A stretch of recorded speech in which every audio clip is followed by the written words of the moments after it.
राजूचा जन्म मंगळवारी झाला.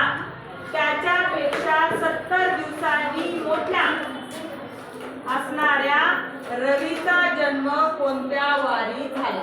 हे दिनदर्शिकेवर आधारित उदाहरण आहे. राजूचा जन्म कधी झालाय? मंगळवारी. कोणत्या वारी झालाय?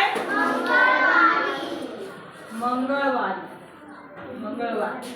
राजूचा जन्म झालाय आणि आपल्याला काढायचा आहे कुणाचा? रवीचा. तर बघा मंगळवारी झालाय आणि त्याच्यापेक्षा किती दिवसांनी मोठा आहे तो? 70 दिवसांनी मोठा आहे. आता मला सांगा, एका आठवड्यात आपल्याला माहिती आहे किती वार असतात? 7 वार असतात. म्हणजे 7 दिवसांनी तोच वार येत असतो. तर मंगळवार आहे तर 7 दिवसांनी पुन्हा पुन्हा तोच वार येणार आहे. म्हणून या 70 ला आपण 7 ने भागूया. तर 7 10 कितीचा भाग बसतो इथे? 7 10 70. म्हणजे किती आठवडे यायलेत आपल्याला? 10 आठवडे. किती आठवडे?